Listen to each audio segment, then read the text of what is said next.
C'est bientôt l'Aïloula du Rabbi. Haïdi Gedai, Haïdi Gedai, la la la la la la la la, Haïdi Gedai, Haïdi Gedai, la la la la la, Haïdi Gedai, Haïdi Gedai, la la la la la la la, Haïdi Gedai, Haïdi Gedai, la la la. Bye bye bye bye, bye bye bye bye bye. Eh ouais, il y en a qui connaissent pas les heures. Boker Tov, il est tard, on va commencer l'étude, on est déjà le vendredi Kaftet, veille de Rosh Chodesh Tammuz, le Kaftet vendredi et le 23 du mois de juin, Chaim Tovim, Shalom, nous Nishmat, Claudine, Chamesh Shabbat Toriyat Kuka, Lea Shalom, Sruta Tagen, Alenu, Be'ezrat Hashem, à toute sa famille, pour une grande réforme, aussi pour tous les malades d'Israël, Bichlalam, et Moratim Yakdosha, Torah Taleb, Batefrat, Miriam Eikara, Vechen Yehuda Ben Eliyahu, à qui on souhaite une très très grande Achlama Meira, Chaim Tovim, Shalom, on est, Ken. Elou Nishmat, Shoshana, Bat Herman, Be'ezrat Hashem, Kol Am Israël. Vous ayez une bonne santé, beaucoup de shalom à la maison, beaucoup de sourires. Vechoulé, vechoulé. Écoutez, c'est l'Aïloula du Rabbi le Gimel Tammuz, donc le mardi, Emmanuel Otoé. Mais on a déjà fait l'an dernier les Mahamarim du Rabbi sur la Parashat Korah. Alors moi, ce que j'aimerais faire avec vous, c'est vous parler de la mauvaise foi, vous raconter un petit peu, nos sages racontent, vraiment les Midrashim, comment Korach, dans les moindres détails, a été un cancer pour le peuple d'Israël dans cette paracha. Qu'est-ce qu'il a fait? Comment est-ce qu'il a fait? Puisqu'on raconte comme ça qu'un illustre sage, un jour, qui avait atteint un très haut niveau, racontait qu'il se souvenait des Gilgulim qu'il avait fait avant de venir dans ce monde. Il est arrivé jusqu'à l'époque de Korach, et il raconte comme ça que Korach a fallu l'emballer avec lui, et que la force, la pédagogie de ce créateur d'une nouvelle secte, parce qu'il faut savoir que Korach est à la base des bases, de toutes les bases, le maître de la formation des sectes. Okay? Les gens ne le savent pas, mais Korach, on lui reprochera beaucoup de choses. Et j'en profite pour le dire à chaque fois, puisque beaucoup de gens regardent sur le secret des noms, les cours que j'ai fait sur les noms, l'importance de porter des noms. Mais Korach est un nom de Goy, c'est pas un nom de juif. Et les Chachamim nous disent dans le livre Imrechen, parce que j'aime bien les références, que si Korach a fauté, alors qu'il était tout, qu'il avait un niveau de Torah qui était proche de celui de Moshe, qu'il était digne d'être le manik d'Israël. Qu'est-ce qui a fait tomber Korach? Si vous regardez dans le livre de Bereshit, le nom de Korach a été donné par Esav à son petit-fils. Alouf Korach. Et les Chachamim nous disent, comment ils ont appelé leur fils? Christian. Comment ils ont appelé leur fils? Christophe. Ils ont appelé leur fils Patrick, Philippe. Des noms de non-juifs. Philippe Auguste. Il dit, à cause de ça, ils ont mis une tache dans la Neshama. C'est pour ça qu'il y a un truc extraordinaire quand on fait ça à Alia. Bon, c'est pas comme les Tunisiens. Nous, les Tunisiens, on a pris des noms de non-juifs, mais intelligents. Prosper, Richard, Fortuné. Au moins un truc... Simberley. Ouais, voilà. Cartier. On a pris des noms, mais au moins il y a un avantage. Mercedes. Là, au moins tu prends un nom goy, au moins prends un bon sympathique, éthique. Hein? Ça, c'est la première chose. La deuxième chose chez Korach, c'est qu'il va commettre une erreur très importante que l'on retrouvera dans plusieurs épisodes dans la vie de chacun de nous. C'est parce que sous prétexte qu'il a vu Beroa HaKodesh, et ça c'est très important de retenir, les gens, ils disent, il a vu Beroa HaKodesh. Oh! Il avait le roi HaKodesh? Le roi HaKodesh ne peut reposer que chez quelqu'un de très pur et très élevé. Je répète, le roi HaKodesh ne peut reposer que sur quelqu'un de Kadosh. Ruach HaKodesh. Ça veut dire que la Shechina reposait sur Korach. C'est pas n'importe qui. Et Korach a vu quelque chose, nous disent les sages, qui waouh, lui a fait quelque chose en disant, mais moi je vaux plus que les autres. Il a vu Shmuel Hanavi. On en a parlé, tout le monde le sait, c'est pas un chidouche. Mais ce qui est très intéressant, c'est qu'on retrouve un petit peu du Korach chez certaines personnes, Parce que sous prétexte qu'ils sont les descendants d'un très grand rave, ou sous prétexte que leur fils est un très grand rave, eux se mettent en avant-première. Et la Torah vient nous dire que la Torah n'est pas un héritage. Et c'est pas parce que ton père ou ton grand-père ou arrière-grand-père était un très grand sage, ou que de toi viendra un très grand sage, que toi t'as un grand sage. Tu peux tout à fait être un singe qui a le mérite d'être le descendant d'un sage, ou un singe qui aura le mérite d'avoir un sage qui sondra de lui. C'est là. Parce que dans le monde de la Torah, le Keter Torah n'appartient qu'à celui qui a travaillé pour cela. Il y a une yann de Srutavot pour qui? Pour qui? Pour le père. Non. Non. Deux secondes. Tu viens de poser quelque chose, de dire quelque chose d'intéressant. Tu dis, il y a quand même Srutavot. Mais Srutavot, il est pour Shmuel par rapport à Korach. Si Korach était resté à sa place, Shmuel aurait lu Srutavot. Mais avalo afour.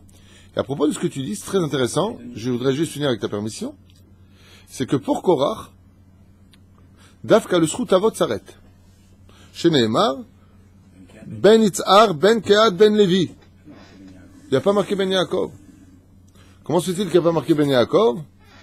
Eh bien, tout simplement parce que Yaakov, Beruach HaKodesh, quand il a vu la bénédiction qu'il faisait à Lévi, il a vu Korach sortir de Lévi. Il a dit, Yehi Ratzon, que mon nom ne soit pas mélangé au sien.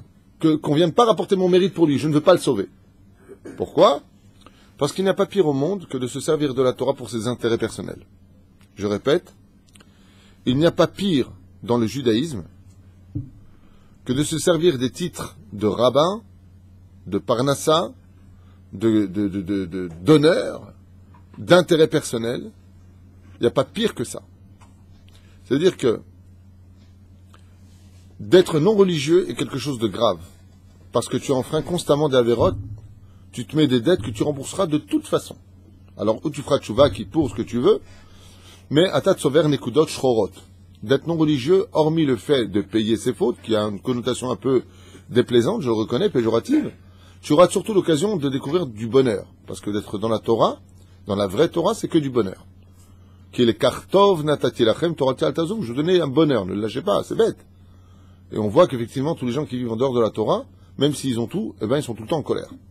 Toujours en train de se plaindre, ils en ont toujours plus, ils ont des maîtresses, ils font des bêtises, ils prennent des détectives, toute leur vie, elle est rasra. En général. Et celui qui est dans la Torah, il sait que Atokol Bashgacha Pratit, donc ne perds pas ton temps, il y a un bonheur absolu qui se trouve dans nos livres, va les étudier et non pas les feuilleter, prends pas un bouquin style j'étudie à la maison, va vraiment étudier à toi, prends une chavruta, commence à étudier le chasse, le Talmud. Et tu verras que tu vas découvrir au bout d'un certain temps, comme je vois Yigal là maintenant quand il me parle, il me dit tous les matins c'est un délice, tous les matins il fait une chavruta, il fait du Ben Ishraï, hein, comment tu es? Il a l'impression, il m'a dit, j'ai l'impression ce matin, il m'a dit d'être en Colombie tous les matins.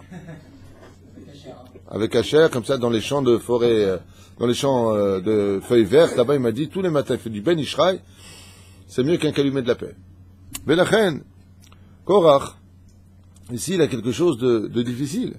C'est qu'il s'est servi de son titre, de sa Gdusha, de sa Gdoula, mais pour ses intérêts personnels. Le Créateur du monde nous met en garde. Plus tu rentreras dans la Torah, plus tu rentreras dans le monde les plus élevés, plus ton Yitzhara grandira avec toi, et plus des fois tes intérêts réinterviendront. Par exemple, sur quelle base essentielle le Yitzhara s'attaque à ceux qui sont dans la Torah? L'humilité. On peut le constater avec beaucoup d'exemples. Les gens les plus humbles, quand ils ont pris le pouvoir de la Torah, eh bien, ça peut leur monter à la tête. Comme qui, par exemple? Il a fait Meodamarta, le roi Saül. Shaoul Améler ne voulait pas être roi. Il est devenu roi. Eh ben, pour lui retirer ce titre-là, tu peux t'accrocher de bonheur. C'est un peu légitime. C'est normal. Parce que plus, en réalité, tu sers le divin, et moins tu as envie de quitter. D'accord? Comme il a dit Moshe Rabbeinu Alav Shalom lui-même, je préfère mourir 1000 fois, que d'être jaloux, que de voir que Dieu lui a parlé au choix et que moi je peux pas savoir ce qu'il lui a dit. Un d'avoir casé, je peux pas. Quand tu connais Dieu, c'est par amour. Ah ben, c'est une épreuve qui est très difficile. Alors on va commencer à décortiquer un peu tout ça. Malheureusement, on n'a pas beaucoup de temps. Ce serait à peu près 3 heures d'études, ce que je voudrais faire avec vous. Sur les moindres détails de ce qui s'est passé, on va découvrir que la manipulation est quelque chose d'extrêmement fort. En général, on s'adresse à qui quand on est manipulateur? Toujours. On cherche des victimes. C'est la base des pervers narcissiques, c'est la base des démagogues qui font les sectes, Ils cherchent toujours des gens, comme font la secte de Berg, par exemple. Ils vont chercher des juifs qui sont un peu faibles d'esprit, qui sont seuls, essentiellement. Alors on les amène pour Seuda Shlishit, les Iraniens font Seuda Shlishit comme il faut, sans rentrer dans les détails. Mais c'est une secte. Okay, et bien entendu, donc on va leur donner ce dont ils ont besoin, puis après on les vide. Je parle des sectes, hein. Pas celle de Berg, mais de façon générale. Le but, c'est de chercher des gens faibles d'esprit, des gens qui ont besoin, parce qu'ils se sentent seuls dans leur vie, et donc on les cerne bien comme il faut, on découvre leurs points faibles. Alors ça peut être disputé avec sa mère, donc bien entendu on va essayer de faire la paix pour les mettre en confiance, et puis après on les détruira, comme le font si bien les pervers narcissiques qui attendent toujours après avoir analysé dans tous les sens du terme quel est le point faible de sa victime. Eh bien, si par exemple c'est en famille, alors il va attaquer, pac, t'es en famille, maintenant je t'attaque. Là c'est ton point faible, je vais te détruire. Comme ça tu n'auras pas la force de te relever. Ils attendront le moment opportun pour agir en conséquence. Korach, c'est ce qu'il va faire. Et Korach va faire des choses qui sont tellement manipulatrices que ça dépasse l'entendement humain. Le Midrash nous raconte quelque chose d'incroyable sur lui. C'est qu'il va s'attaquer au monde de la Torah, alors qu'il a tout vu. On en reparlera plus clairement Shabbat sur le monde de la vérité. Mais ce qui est très intéressant, c'est de voir que la réaction des hommes, on parle pas de n'importe qui, on n'est pas dans l'aventure, c'est l'aventure. J'ai une Mercedes, avance, ouais! Non, on parle pas de teubés, on parle de gens extrêmement intelligents. On parle du chef des Sanhédrin, les chefs, 250 princes de la Torah. Et là, 250 princes qui vont trouver la mort, ils savent qu'ils vont mourir, parce que de toute façon, il n'y en aurait qu'un, ils sont tous aveuglés. C'est quelque chose d'incroyable, ce qu'on verra Shabbat Bli Neder. Aval, ici, pourquoi je vous dis que ça dépasse l'entendement? Parce que le Midrash va nous raconter que Korach, il dit, vous vous rendez compte qui sont Moshe et Aaron, les voleurs là-bas? Une pauvre veuve! Et il commence avec son Midrash sur la veuve. La veuve n'a jamais existé. La tombe dont il parle n'a jamais été prise. Et en fin de compte, ils étaient en train de brouter de l'herbe, il n'y avait pas d'herbe. Ils étaient dans les nuages. Ils mangeaient de la manne. Elle est morte de faim, Khaled. Dans son Midrash, il dit elle est morte de faim. Comment tu peux dire ça? Alors que vous mangez de la manne tous les jours. Et tout le monde tombe dans le piège. Ouais, c'est dégueulasse. C'est quoi ça? Et ils ont inventé le maaser pour en réalité prendre l'argent des gens. Ils ont inventé les trumot ou maasrot. Maaser Rishon, maaser Sheni, maaser... Oh! Aval, ouvre tes yeux. Tu vois bien qu'il n'y a pas de moutons qui sont en train de paître. Ils sont tous dans les nuages. C'est marqué noir sur blanc. La fête de Sukkot, c'est 7 nuages. Un dessus, un en dessous. Quelle herbe? De quoi tu me parles? Et comment tu peux dire qu'on lui a pris quoi que ce soit? Arrête de manger de la manne. Ouvre tes yeux. Eh ben, ça marche. Et quelle est la faiblesse que Korach a trouvée chez eux? Ceux qui sont prêts, au nom du kavod, des honneurs, d'oublier la vérité, de s'en persuader jusqu'à en devenir mythomane. Parce que la mythomanie est une maladie extrêmement grave qu'on connaît tous. C'est celui qui se persuade de ce qu'il est. Et qui est même prêt à te dire sur la Torah, mais tu ne te rends même pas compte. Je suis ça. Je vous donne un exemple. On est tous ensemble ici. C'est ça? Quelqu'un arrive à vous convaincre que vous êtes le Rav Twitou. Ou plutôt que vous pouvez être le Rav Twitou. Entre nous, ce ne sera pas trop difficile. Maintenant, il n'y en a qu'un qui sortira. Un seul. Ça veut dire que, si Chas Veshalom, on le fait, tout le monde meurt sauf un. Qui lève la main pour venir? Tu viens, toi? T'as une chance sur 250. Il n'y en a qu'un seul qui vivra. C'est prédit à l'avance. Moshe veut gagner du temps, dit, Machar Neda, on saura demain. Pourquoi? Peut-être la nuit porte conseil. Ouais. Tu prends le risque? Tu prends le risque? Qu'est-ce qui a provoqué ça? Korach a été tellement fort dans ses mots qu'il a été capable de créer la mythomanie dans la tête des gens. Il a été capable de faire croire à chacun d'entre eux qu'il était digne, lui, d'être le Kohen Gadol. À un tel point qu'il a oublié les autres. C'est là. D'avoir Nora Ve'ayom. Il y a des gens comme ça. Tu vas leur dire, fais pas ce travail, tout le monde se plante. J'ai une connaissance, qui a voulu ouvrir une affaire ici en Israël, pour vous dire à quel point. Il va voir quelqu'un qui fait des comptes, un Mekoubal, et il lui dit, fais pas cette affaire. Il va voir une autre personne qui lui dit, fais pas cette affaire. Il se renseigne, on lui dit, fais surtout pas cette affaire. Et il l'a fait, et il est ruiné. Tout ce que lui ont dit les gens. Alors moi, ça me fait rire quand on nous dit Akol Me'et Hashem. Non, Me'et Hashem, qu'on t'a dit de pas le faire, pourquoi tu l'as fait? Ben, j'étais aveuglé. La question, c'est de te poser qui t'a aveuglé? Est-ce que tu t'es aveuglé? Est-ce qu'on t'a manipulé pour t'aveugler? Chez l'Agdolaméod. C'est comme pour les mariages. Le mec, il se marie et il divorce. Je dis, mais je comprends pas, tu viens de te marier. De toute façon, tout le monde m'avait prévenu. Comment ça, tout le monde t'avait prévenu? Ben, mes parents n'étaient pas d'accord pour ce mariage. Mes frères n'étaient pas d'accord pour ce mariage. Mon meilleur ami m'a dit, laisse tomber ce mariage. Il y a des gens, en malasot. En malasot. Tu vas leur dire, tu vas te planter, tu vas crever, tu vas faire un accident. Die. Il n'y a pas. C'est comme pareil avec la moto. Je dis à quelqu'un, touche pas la moto. C'est une moto puissante, tu sais pas en faire, touche pas la moto. Fais attention, touche pas la moto. Et qu'est-ce qu'il fait? Et il touche ta moto et fait tomber la moto. Tu préviens la personne. Non, pas la mienne. Il a eu peur. Non, c'est la moto d'un japonais. Il y a ma moto qui a dérapé. Non, non. Le mec, il me raconte. Il lui dit à l'autre, touche pas ma moto. Azov. Et là, t'inquiète pas. Azov. Tu sais pas comment ça fonctionne. Azov. Je sais pas, tu préviens une personne, qu'est-ce que tu fais? Tac. À peine comme ça, pas qu'il est rentré dans un poteau. Lama. Il y a des choses, des fois, dans la vie qui bug. Autre chose. Et je finirai avec ça avant de commencer. Il y a des gens dans la Beth Knesset qui ne comprennent pas. Et s'il y en a qui m'écoutent, écoutez bien ce que je vais vous dire. Parler dans une synagogue, c'est perdre son monde futur. Je répète, parler dans une Beth Knesset, tu perds ton monde futur.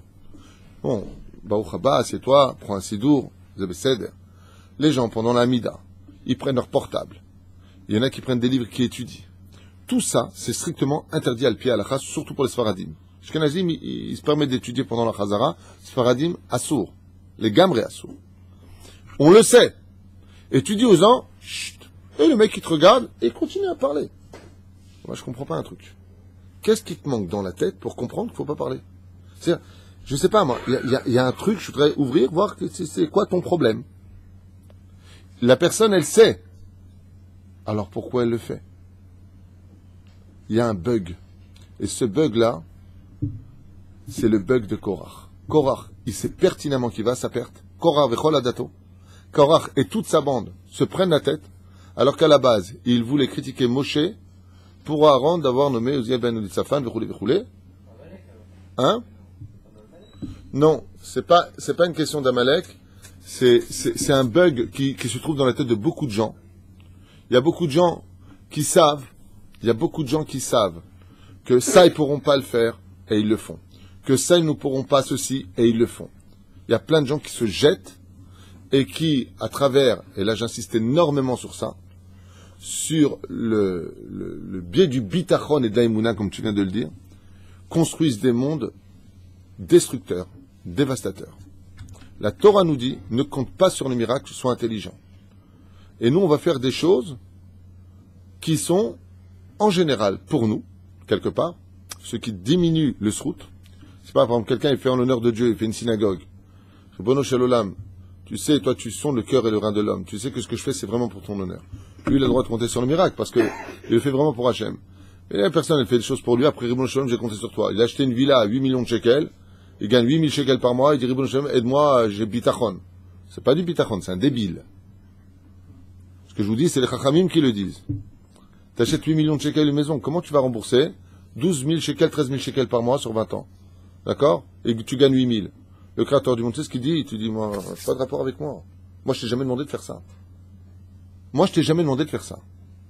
Tu dois être les fiateva. C'est un monde qui fonctionne les fiateva. Tu prends un coup, t'as un hématome, tu vois? C'est calculé, c'est précis. Assur la sotchtuyot. De l'autre côté, si la personne y met un tampon de mitzvah, comme j'ai connu une personne qui m'a dit, ma femme, elle va absolument là-bas, c'est un peu plus cher que ce qu'il pouvait faire. C'est-à-dire, je dis, Avalmash, ta femme, elle veut vraiment, yesh mitzvah baiser. Pour ta femme, tu peux le prendre. Et Baruch Hashem, cette personne s'en sort. Et Dieu, il te rajoutera pour ça. Étant donné que lui voulait pas, mais que sa femme, c'est son mazal, donc, t'as assez pour ta femme, tu dépenseras plus que tes moyens. Dis le Shulchan Aruch, ça change. Faites très attention à ces notions-là, parce que très souvent, la Emouna et Dieu, il a bon dos, alors qu'on ferait mieux de réfléchir et d'avoir un chacham avant de prendre des décisions stupides. C'est là. Korach. On a dit de lui que son nom lui a pourri son identité. Pourquoi? Il avait un nom de non-juif. Les enfants d'Israël avaient les Shemot, ben Israël. Petit 1. Petit 2, l'orgueil. 3, on a dit les yeux. Et on en a déjà parlé. Mais il y a un élément nouveau. Il y a un élément nouveau qui est extrêmement grave. Et c'est pour ça que quand on se marie avec une femme, il est impératif de voir si cette femme a de beaux yeux. Ça veut dire quoi, si cette femme a de beaux yeux? Est-ce qu'elle a des yeux d'une femme jalouse, ou est-ce qu'elle a des yeux d'une femme qui sait se contenter de ce que son mari et elle vont construire? La femme de Korach va créer la perte et causer la perte de toute sa famille, de son mari et d'elle-même. Pourquoi? Isha Ra'a. Jalouse. Pourquoi les autres? Pourquoi lui l'a fait? Pourquoi ceci? Pourquoi cela? Chakranite, mais jalouse. Mauvaise. Ken. Korach aya ben Yitzhar, ben Kehat, ben Levi. Ashir gadol aya Korach. T'étais riche, Korach. À un tel degré, chez lui, il y a Ashir, mimeno bechol am haaretz, kol am Israël. On dit de Korach qu'il n'y avait pas plus riche que lui. Oshron Arav, on dit d'être bo rikshol ga'ava v'ta'ava. Et malheureusement, qu'est-ce qui a provoqué chez Korach de l'orgueil? Sa richesse. Qu'est-ce qui a provoqué chez Korach son orgueil? C'est sa richesse. Chez Nehemar, Vaishman, Yeshurun, Vaivrat. À partir du moment où une personne n'est rien, il se comporte comme rien. À partir du moment où une personne, d'ailleurs l'épreuve elle est beaucoup plus dure pour un riche que pour un pauvre. Un pauvre qui se la ramène, lui-même il se trouve ridicule. Mais un riche qui se la ramène, il a de quoi t'acheter toi, et comme il dit, je t'achète toi, et ta femme, et ta maison, et tes enfants, et ton travail. Au Sar Bedvarim, les riches ont un très grand pouvoir, parce que Dieu a donné une valeur à l'argent qui est incommensurable. Et il dit ici, le Midrash, que ce qui a provoqué la Ga'ava et l'envie de Korach, c'est parce qu'il était extrêmement riche. Et par l'influence de sa femme, qui était une femme mauvaise. Et pourquoi elle est mauvaise, sa femme? Parce qu'elle avait tout. T'as pas besoin de regarder ce qu'ont les autres. T'as tout. T'as l'argent, t'as les femmes de ménage, t'as tes voitures, t'as la totale. Qu'est-ce que tu regardes que l'autre, il est ceci ou cela? Chata korvechtir rabbim ibn Israël. Non seulement il a fauté, mais il a créé la mort, il a provoqué la mort des autres. Il dit, où est-ce qu'il a eu tout ça? Tout simplement parce qu'il les a pris du trésor de Pharaon, engendré par Yosef Hatzadik à l'époque de la famine.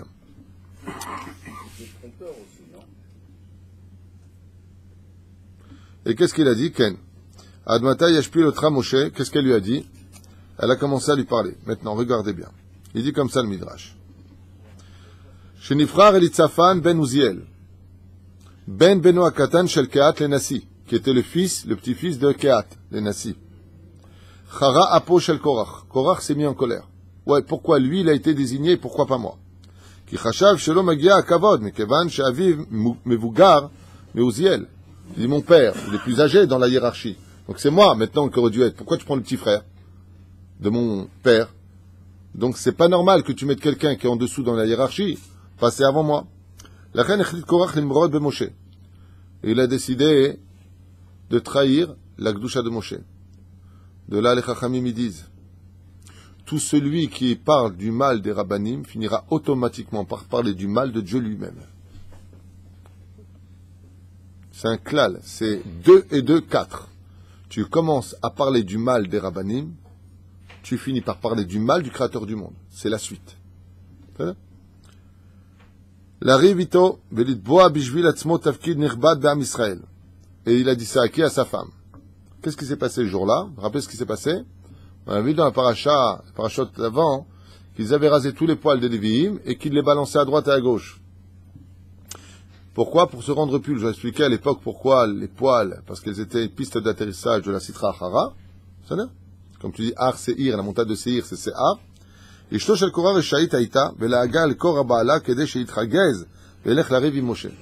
c'est elle qui a provoqué de mettre son mari en ébullition contre Moshe afin qu'il prenne le courage d'aller se battre contre lui. Jusqu'à quand tu vas te taire, humilié par ce Moshe? Regardez cette bouche pourrie de cette femme. L'atzmo la karkorat tafkid. Tu vois pas que Moshe, il s'est inventé tout ça? Allô? Vous avez tous vu Or Sinaï. Vous avez tous vu Or Sinaï. Moshe dit, je veux pas être le manig. Je veux pas être le leader. Laissez-moi tranquille. La carte Moshe tafkid manigam. Aaron achiv mina le Kohen Gadol. Et qu'est-ce qu'il a fait lui? Qu'est-ce qu'il a fait lui? Il a fait, je veux nommer mon frère, je veux nommer ma sœur, il s'est fait son truc familial. Il a pris le fils de Aaron, son neveu bien entendu, pour Sgan HaKohanim. Qui seront les Sgan HaKohanim? Comment les Sgan HaKohanim en français? Les seconds, ouais, les adjoints, non, c'est pas, hein? Adjoints. Ve'al kol ha'am tziva latet trumot matanot HaKohanim. Et qu'est-ce qu'il a fait? Il s'est créé un nouveau mouvement, en avant. Il s'est créé un nouveau mouvement, hein? En marche, ouais. Il s'est créé un nouveau mouvement pour les Kohanim. Ouais. Et comme ça, il a dit. Qu'est-ce qu'elle lui dit? C'est incroyable. La politique dans la Torah. Qu'est-ce qu'elle lui dit, la femme de Korach? Ouais. Il s'est monté un système politique extraordinaire.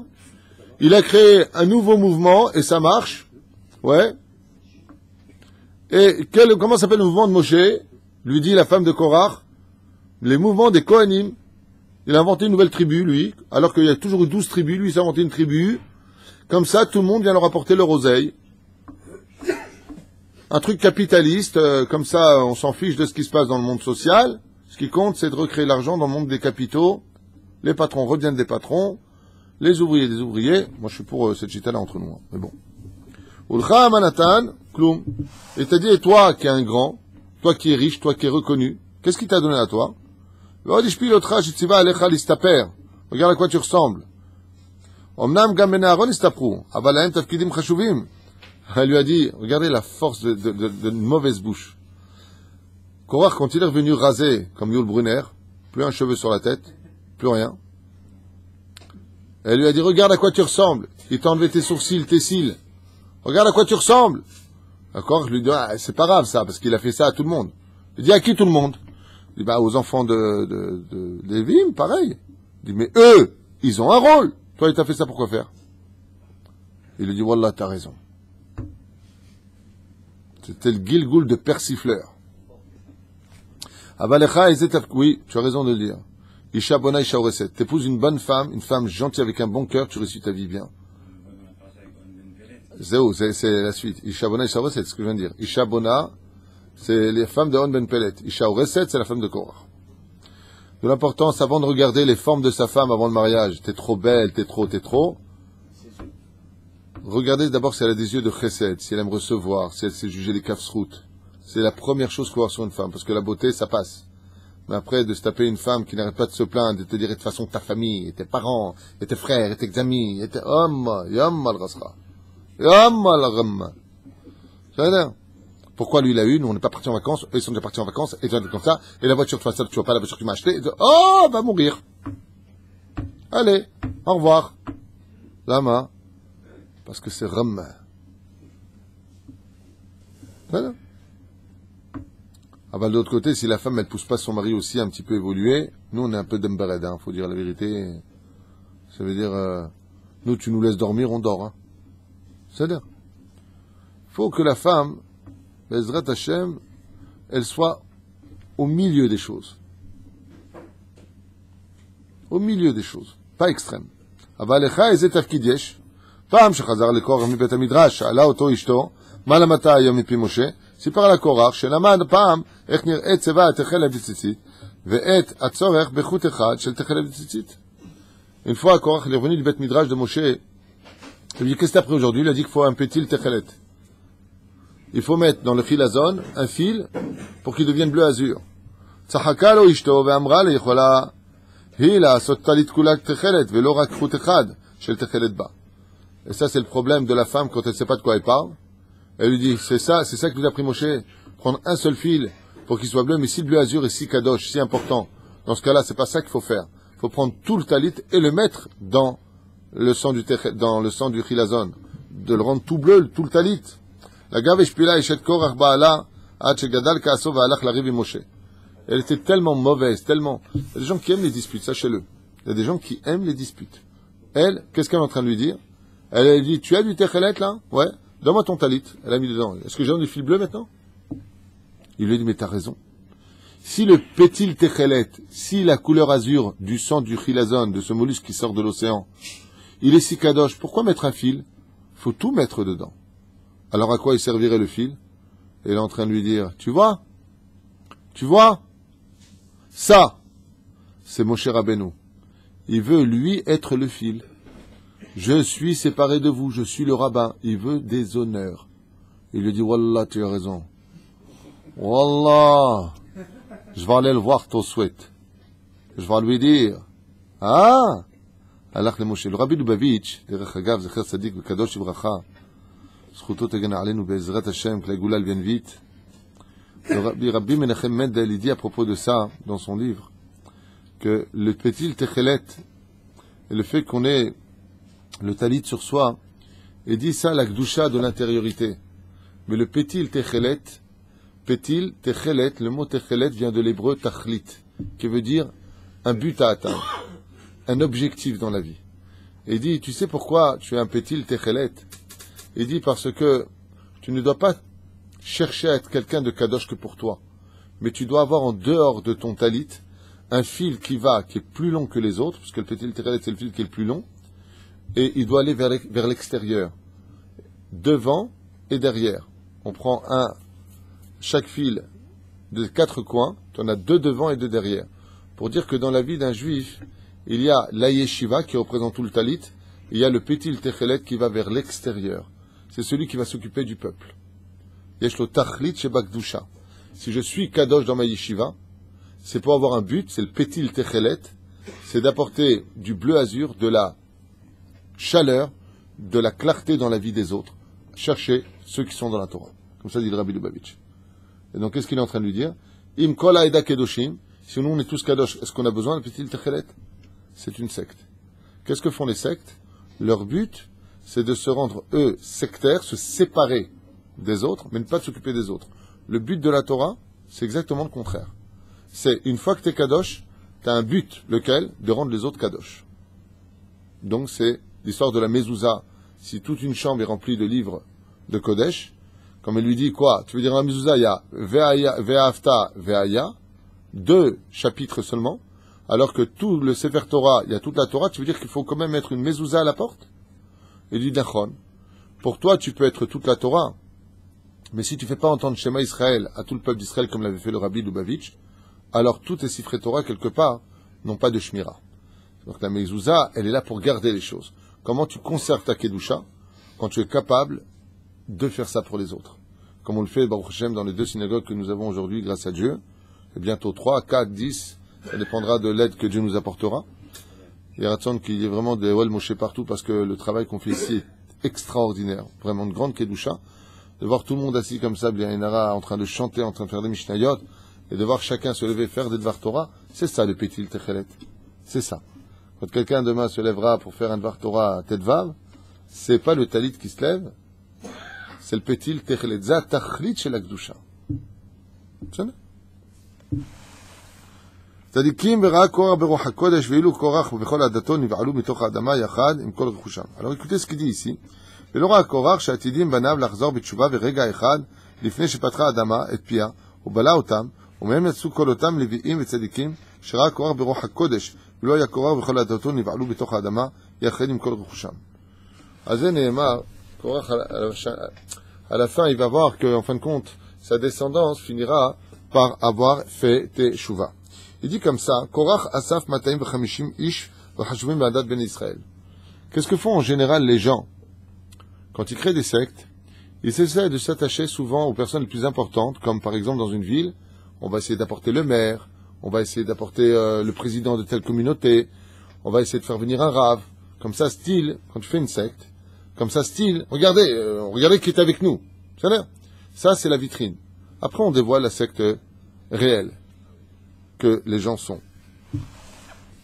והתעטב בטלית כולה תכלת ועלר בראשו עמית קהלים אל משה. יצא משה לקראתו, שאל אותו קורח בעיני כל הנוספים. est-ce qu'on a dit tout à l'heure. ענה משה ושוב לעג לו קורח. במזוזה כתובה רק 2, ce qu'on a dit. למרות שכל העם שמע את דבריו, המעליבים ומרגיזים קורח כלפיו, Lokas Moshe velo analo mifne shaya Moshe ana vetzanua velochas al kevodo. Pourquoi maintenant je vous ai dit tout à l'heure quelque chose d'incroyable. Je vous ai dit tout à l'heure que les manipulateurs cherchent le point faible. Quel est le point faible de Moshe Rabbeinu? Quelle est la dernière des choses que Moshe... Non. C'est le contraire. C'est son point faible. Alors, quel est le point faible? C'est en rapport à ce que tu as dit, mais tu l'as dit à l'envers. Quel est le point faible de Moshe? Je vous ai dit que les manipulateurs, ils ont un truc en eux. Ils savent exactement appuyer sur le bouton précis qui va te déstabiliser. Alors, quel est le point terrible sur lequel va appuyer maintenant Korach vis-à-vis de Moshe, que Moshe va être... Il a fait meurtre. Qu'est-ce qu'il lui dit? Non, pas l'orgueil. Le contraire de l'humilité. Non, laisse tomber, je vais le dire. Il lui a dit à Moshe devant tout le monde, tu ne recherches que du kavod. Moshe fuit le kavod. Moshe est l'homme le plus humble de tous les hommes. Et Korach, il vient devant tout le monde, et il lui dit, monsieur le rabbin, toi, ce que tu veux en réalité, c'est que on t'embrasse la main. Tu veux que du kavod. Moshe niv'al. Il dit, punaise, tu peux me dire ce que tu veux, mais ça, tu peux pas me le dire. Qu'est-ce qu'il lui dit, Korach? Il dit, mais attends, parce que Moshe, il faut savoir qu'il était extrêmement obèse. La Gemara nous dit de Moshe Rabbeinu qu'il était tellement gros que la masse de graisse qu'il avait dans le cou était tellement importante qu'il fallait 2 mains, 3 mains pour l'attraper. Tellement il était obèse. Alors, Moshe Rabbeinu, pas comme dans le film, il fait un petit 38 là-bas. Moshe Rabbeinu alav shalom était un homme. Pourquoi? Parce qu'on a besoin d'énergie. Plus tu étudies la Torah le jour et la nuit, plus tu as besoin. Moshe ne dormait pratiquement jamais. Et plus tu as besoin d'énergie. C'est automatique. Tu as besoin de vitamines. Moshe Rabbeinu alav shalom mangeait parce qu'il était constamment avec son estomac pour pouvoir enseigner la Torah comme les Chachamim de Tunisie. Le Chida, il dit, mais comment se fait-il que les Tunisiens, c'est des dinosaures, quand ils marchent, tu vois chaque jambe, les mollets, c'est des cuisses. Comment se fait-il? Non, c'est pas une blague. Tu vois la photo, Rabbi Haïm Khouri, alav shalom en Tunisie, ils font 44 par cuisse. Impressionnant. Et dans le Hida, il dit, comme les Chachamim de Tunis étudiaient tout le temps, la journée et la nuit, ils mangeaient énormément pour avoir la force de le faire. C'est... Alors, qu'est-ce qu'il disait, Korach? Qu'est-ce qu'il disait? Il incitait les gens à dire, regardez, comment il peut être gros si c'est pas avec notre argent? Je répète. C'est comme il y a très très longtemps, je me rappelle. J'avais acheté la petite voiture. Ah, vous avez acheté une voiture, tout? La vérité, c'est un cadeau de ma mère. Je lui dis non, c'est ma mère qui me l'a offert. Ah, d'accord. Non, c'est pas de ton osé, ça veut dire. Parce que j'ai aussi ma vie personnelle, je travaille aussi à côté. Je peux m'acheter aussi quelque chose, vous savez. Ah non, mais c'est un truc de fou. C'est un truc de fou. La langue, fait très attention. Très attention. Korach, qu'est-ce qu'il dit à ce moment-là? Il dit, regarde, d'où tu manges autant? Hein, monsieur? D'où tu manges autant? C'est pas, d'où t'as l'argent, il lui a dit. Derech Hagav, que vous sachiez, Moshe Rabbeinu, après Korach, était l'homme le plus riche aussi du peuple. On dit que la fortune de Moshe Rabbeinu était inestimable. Et Moshe Rabbeinu, la vache, il mangeait mes pieds à Gvoura.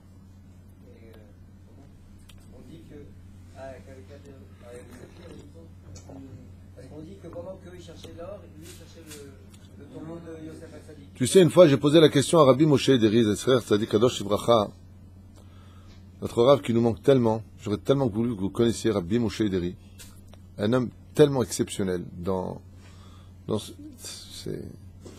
ce qu'il y avait des plus exceptionnels chez Rabbi Moshe Ederi, c'est que c'était un homme géant qu'on prenait pour un homme ordinaire. Il n'y a pas plus grand que ça, que d'être un très grand qui se confond dans la masse. C'est pas possible. C'est comme si tu fais 1m90, tu marches parmi des nains. Et je te dis, fais la même taille. C'est ce qu'était Rabbi Moshe Ederi. Être capable de faire 1m90 parmi des nains et de ne pas montrer qu'il était plus haut que les autres. Moshe Rabbeinu alav shalom, il avait cette même kedusha. Alors je voulais te répondre. Une fois, j'ai posé la question à Rabbi Moshe Ederi, je lui ai dit, vous avez un secret pour être riche? Il m'a dit oui. Je lui ai dit, ah bon, c'est quoi? Il m'a dit, fuis l'argent. J'ai pas compris. Il m'a dit, fuis l'argent. Plus tu lui cours derrière, plus tu fuis. Plus tu fais ce que tu as à faire. Comme ça, il m'a dit avec sa bouche. Dans son salon, assis dans son fauteuil. Tu vas travailler. Tu vas étudier la Torah. Ne cours pas après l'argent. Cours pas après les rendez-vous. C'est lui qui viendra à toi. Tu lui cours derrière. Tu prends des daribas. Ce que tu gagnes, tu le perds. Fais ce que tu as à faire. Ah, je lui dis, ah, c'est comme avec les meufs, moi, à l'époque. La comparaison m'a regardé comme ça, elle m'a dit, si tu veux. Moi, j'étais jeune, j'ai quand même avec les meufs. Non, parce que j'étais avec une meuf et donc j'ai laissé tomber depuis, elle me court derrière. Elle me dit, si tu veux. C'est ce que je te dis. Ah, ils étaient tzadikaya. L'amrot, c'est quoi la ham, shama et devarav, amalivim. Il était en train de faire quoi? Et écoutez bien, encore un moussar eskel, nora ve'ayom. Qu'est-ce que font les grands réchaïm? Pour argumenter leurs mensonges, ils se moquent de l'autre. Le Midrash nous apprend quelque chose ici, Béhémet, qui moi personnellement me donne des frissons. Il dit Shitat pédagogia, la méthode des pédagogues. Quand ils vivent dans des mensonges, maintenant ils vont amener du monde avec eux. Qu'est-ce qu'ils font? Ils vont tout tourner en dérision et commencer à se moquer. Non, se moquer. Ça veut dire qu'on va changer l'esprit des gens maintenant. On va essayer de se moquer. Au fait, c'est quoi ta taille? Dis-moi, toi, tu fais du basket? Dis-moi. Tu rigoles. Batamatri lil og. Le roi David a dit de ça dans son premier Teilim. Que les maléigim, ceux qui se moquent, d'ailleurs la Gemara nous dit, Mforash, Dieu déteste les gens qui se moquent des autres. On n'a pas le droit de se moquer des gens. Assour. Il y a une seule mitzvah. Dans ce cas-là, si Dieu, il a créé que le bien, pourquoi est-ce que il a créé la moquerie? Parce qu'il y a un domaine où la moquerie est une mitzvah. L'Avodazara. Exactement. C'est une mitzvah de se moquer de l'Avodazara. C'est une mitzvah. C'est-à-dire, il y a souvent des gens qui te disent respect, je comprends pas, il faut respecte ta religion. Non, non, non. Dans la Torah, c'est une mitzvah de se moquer de l'Avodazara. De l'idolâtrie, c'est une mitzvah de se moquer. On n'a pas le droit de respecter l'Avodazara. Mais on doit respecter l'homme, par contre. C'est pour cela qu'on ne doit pas donner un surnom moqueur à une personne. On lui donne un surnom. Tout à fait. La Gemara dans Bava Metzia nous dit que tout celui qui donne un surnom pour se moquer de l'autre, en lo chelek laolam haba. Plus que ça, la Gemara nous dit, il descend Guénam, il ne remonte plus. Ad kedekar. C'est dans Nun Chet Amud Bet. Ok? Son mal barré les Tunisiens. Je te souhaite. Avalpo Atat Sodek. Les Tunisiens, il faut qu'ils fassent attention. L'ancienne génération, la nouvelle génération, elle n'est pas vraiment tunisienne comme avant. Aval, malheureusement, il y a beaucoup de shem, de noms qui sont donnés, beaucoup de moqueries. Malheureusement, les gens ne savent pas combien c'est stupide de réagir comme ça. Par exemple, quelqu'un vient, tu as grossi, qu'est-ce qu'il y a, hein? Ça se dit pas, quelqu'un t'a grossi, t'as maigri, ça se dit pas. Mais ils savent pas. C'est un manque d'éducation, c'est un manque de savoir-vivre. Ou par exemple, tu vas manger chez quelqu'un et te dit, non, tu as mis trop de sel, tu as mis trop de poivre, tu as fait trop ceci, tu as fait trop ça. Ça ne se dit pas. Tu rends pas service, ça humilie, et puis on s'en fiche. Il manque du sel, t'as qu'à en rajouter, quoi. Je veux dire.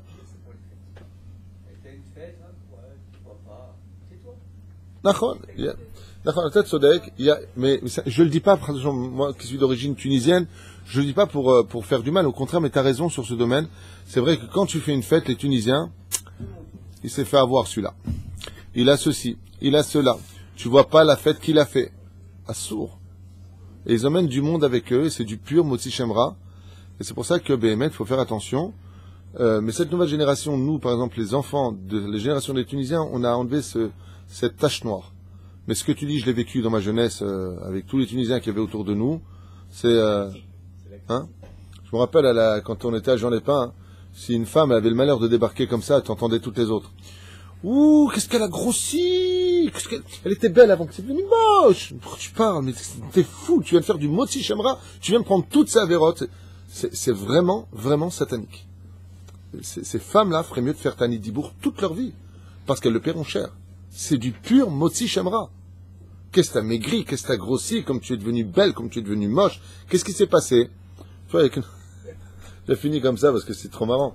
Une fois, il y a une femme qui parlait avec une femme. Elle lui a dit, dis-moi, tu fais un bridge? Elle a comme ça, elle lui a dit, ouais, je te parle pas de ça, là. Non, mais c'est un bridge ou pas? Dis-moi la vérité. Tu as payé combien tu as payé? Moi, c'est cachour. Pourquoi tu fais ça? C'est un bridge, c'est pas un bridge. Qu'est-ce que t'as gagné? Allez. Non, parce que Stam, comme ça, je voulais savoir, qu'est-ce qu'il y a? C'est des langues de vipères. Moi, personnellement, de ces gens-là, je vous dis, moi, votre ami David Twitou, fuyez. c'est une compagnie qu'il faut fuir.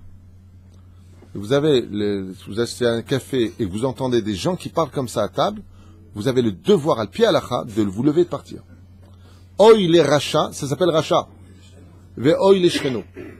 Et le problème, c'est que quand tu leur parles à ces gens-là en leur expliquant, qu'est-ce qu'ils te disent? Ils sont gentils, ils ont un bon cœur. Qu'est-ce que j'ai dit de mal? Qu'est-ce qu'il y a? Non, tu te fermes. Assour les daber. Assour. Shmor à la paix, shelcha. De toute façon, celui-là, de toute façon, celui-là, de toute façon, celui-là. Qu'est-ce qu'il a fait dans sa vie, celui-là? Il a un mari, c'est un fainéant. Elle, c'est une profiteuse. Son mari travaille et elle sert au canyon. Mais de quoi tu te mêles? Tous ces gens-là sont les descendants de Korach. Celui qui ouvre le Hafetz Chaim et qui compare ce que je viens de vous dire, Oy lo beyomadin.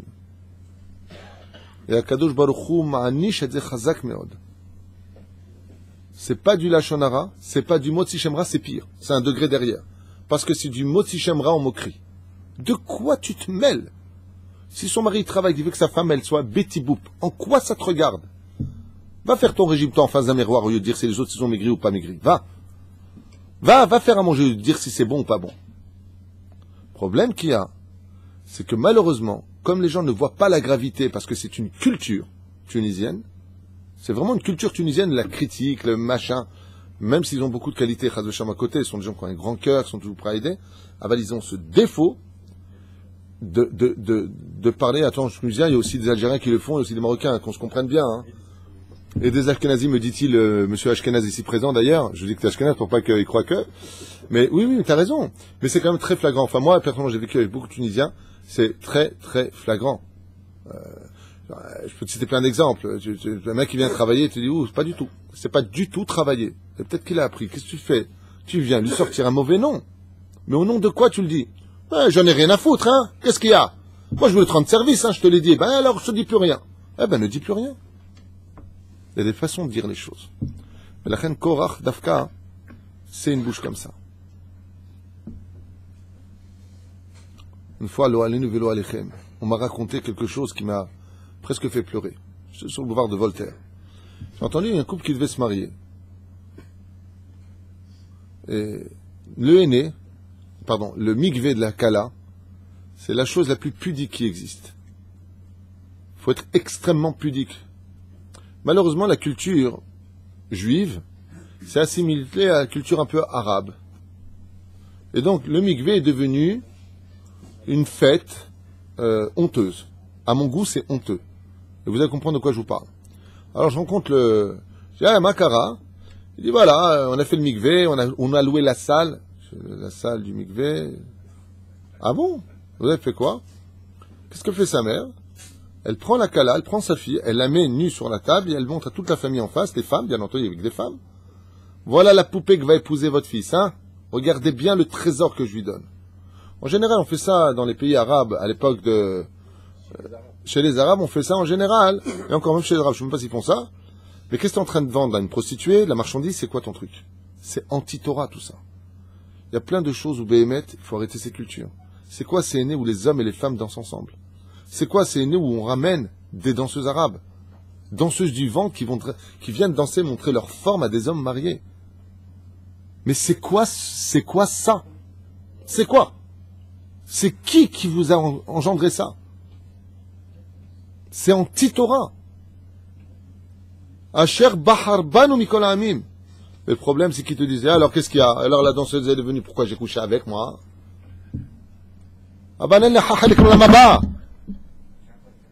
T'as plus de bon futur. Tu sais ce qui est marqué ça dans la Torah, Masechet Brachot? Le problème, c'est qu'on est complètement à la masse. Complètement à la masse. Pourquoi? Parce qu'on ne voit pas où est le mal. Est-ce que Korach, d'après vous, il voit où est le mal ici? Moi, je dis oui. Je dis oui, parce qu'il était très fort. Il savait ce qu'il faisait. Il savait ce qu'il faisait. Zatchouva. Au début, je vais vous expliquer ce que dit la Gemara dans Sanhedrin.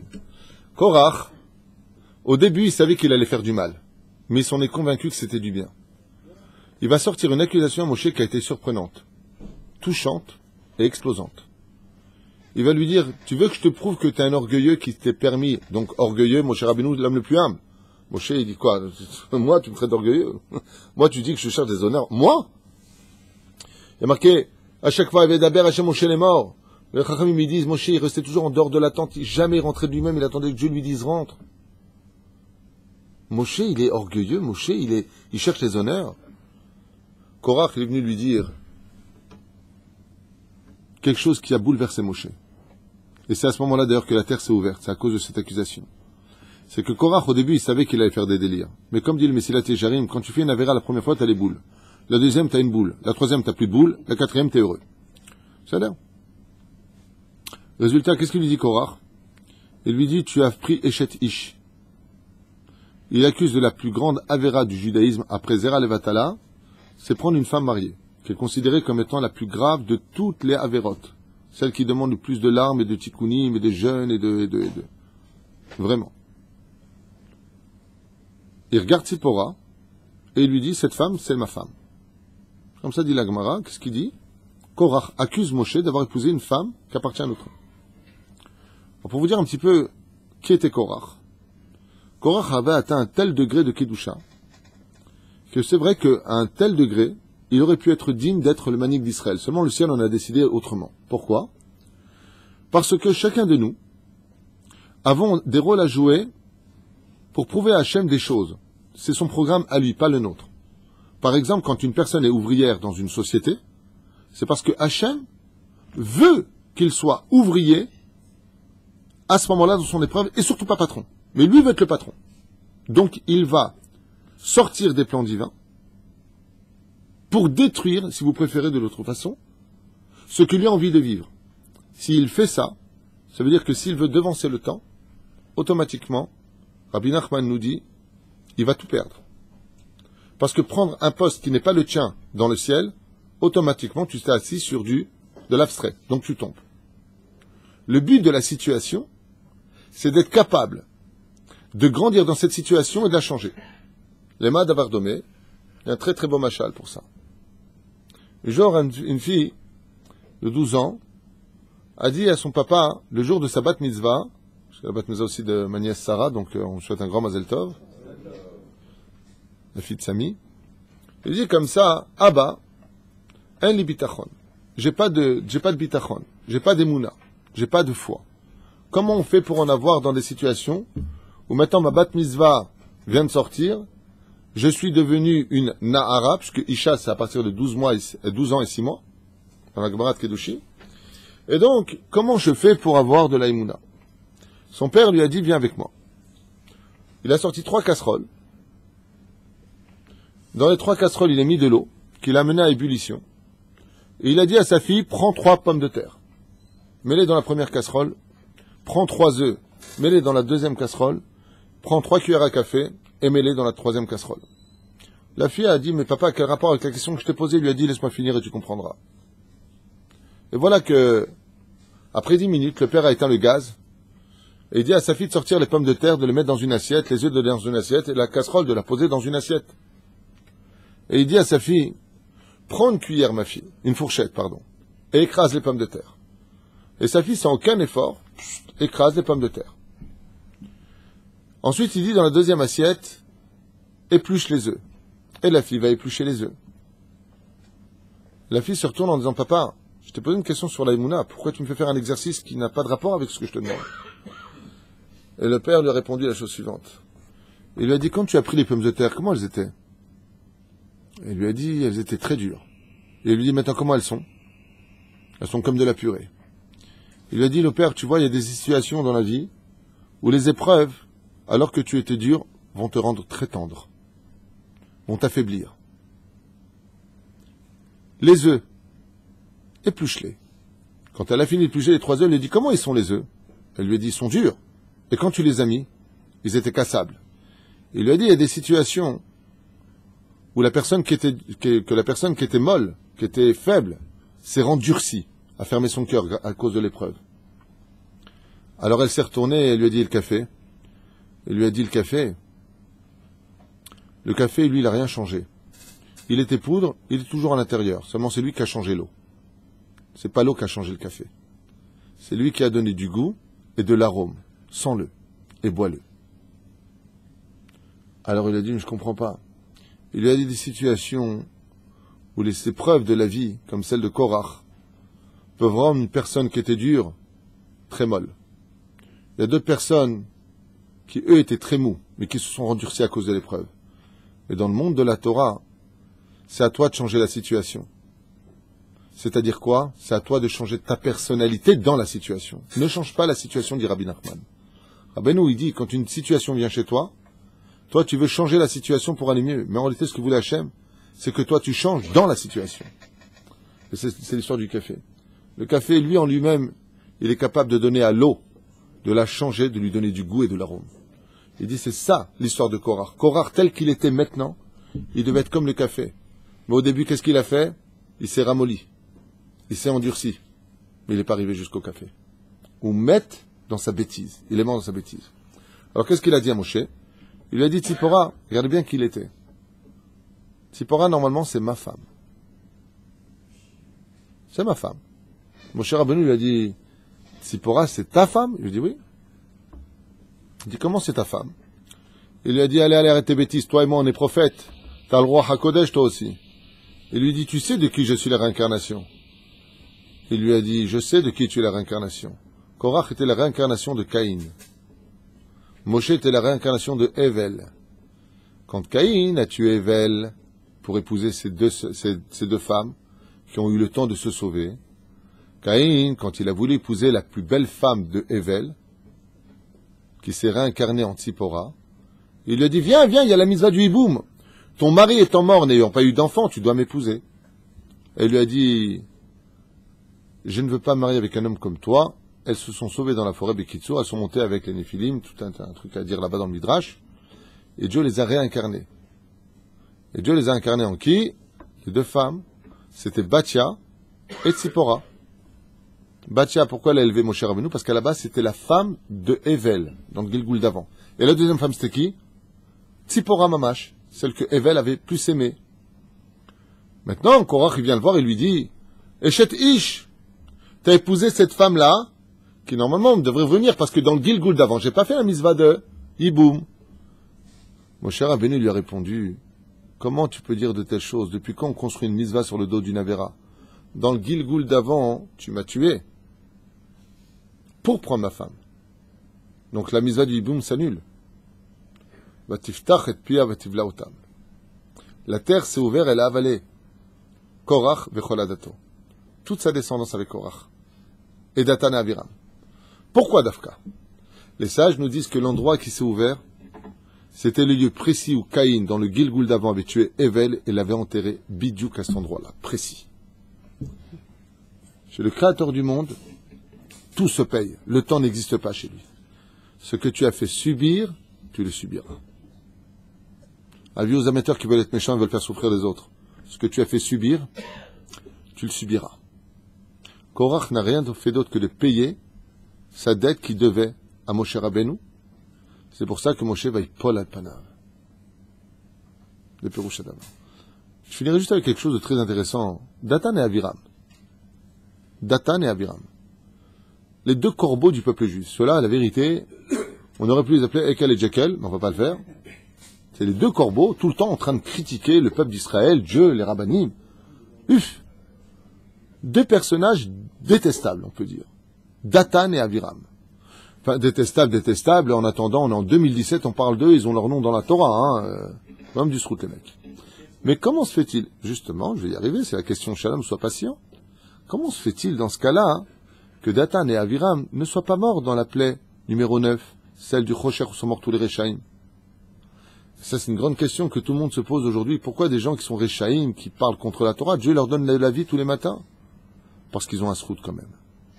Et le srout de Datan et Aviram, les sages nous disent que quand Moshe Rabbeinu leur a dit, nous allons partir en réalité pour toujours, mais je vais dire à Pharaon que nous n'allons partir que 3 jours, ainsi donc il nous poursuivra, patati patata, Datan et Aviram, qui étaient de grands malchinim, qui étaient de grands... Non. Oui, il y a un mot pour ça. Délateurs, colporteurs. Eh bien, ne sont pas partis rapporter cette information à Pharaon. Ils se sont abstenus, alors qu'ils auraient pu prendre beaucoup d'or pour cela, avoir des titres honorifiques. Ils ont dit, bon, ça on va pas le dire, parce que malgré tout, ils parlent d'aller servir Dieu, ce serait intéressant d'aller voir. Étant donné qu'ils auraient pu dénoncer cela à Pharaon, qui aurait changé le cours de l'histoire, qui se sont abstenus, Dieu a abstenu les anges accusateurs d'ouvrir la bouche contre eux pendant la 9e plaie et tout le talir jusqu'à ce qu'ils aient épuisé leur mérite. Dans la paracha de Korach, Datan et Abiram ont épuisé tout le mérite de s'être tus. C'est pour cela maintenant qu'ils pourront enfin parler dans le Gehinam. Moshe emet v'toratzlo emet v'anachnu badranim. C'est des pérouches d'abord. Akol mida keneged mida. Je voulais faire le Oil Racha et Oil Shreno. Il y a tellement Korach m'ambri et Ta'am, Moshe Ish Shalom, comment Moshe va essayer de faire le Shalom avec Korach, Datan et Abiram, Khatam ve'onsham, Nisyon Tav Shel Moshe, Moshe Rabbeinu, comment il va éviter les machloket. On voit d'ailleurs, je finirai juste avec un petit éloge sur Moshe Rabbeinu à la vache Shalom, que Moshe Rabbeinu va éviter la machloket. Et qu'est-ce qu'il répond Moshe Rabbeinu dans la paracha? Vous avez vu ce qu'il répond? Ben, il répond pas. Moshe Rabbeinu, comment il évite une marloquette? Il nous apprend quelque chose de très grand, Moshe Rabbeinu. Ne réponds pas. Quand quelqu'un te cherche des noises et qu'il veut se disputer avec toi, ne réponds pas. Sois humble. Parce que si tu fais ça, le shalom d'Hachem, il vient sur toi. À la Chine, des fois, même le Shabbat, surtout le Satan, il veut ça. Il veut que ta femme, peut-être, elle te répond. Toi, tu réponds mal à ta femme. Sois au-dessus de ça. Paracha de Korach, c'est la marloquette. Tu sais ce que tu fais. Une fois, quelqu'un m'a raconté que sa femme, elle était très nerveuse.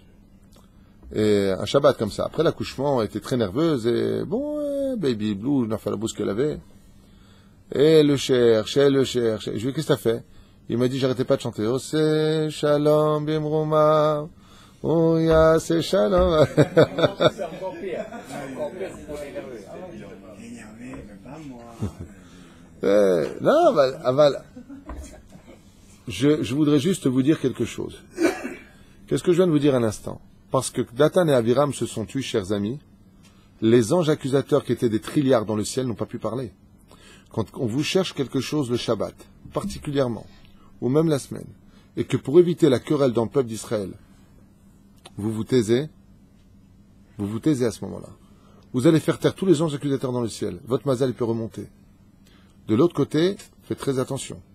Ça, c'est si votre honneur personnel est mis en demeure. Mais s'il s'agit de l'honneur de Dieu, vous n'avez pas le droit de vous taire. Faites très attention. L'humilité peut devenir le pire des orgueils quand on ne sait pas le mettre là où il faut. Quand il s'agit de l'honneur d'Hachem, que des gens s'en prennent à Dieu, que des gens insultent Dieu, que des gens s'en prennent à notre sainte Torah, chacun de nous devons passer de l'état de chaton à l'état de lion. On n'a pas le droit de se taire.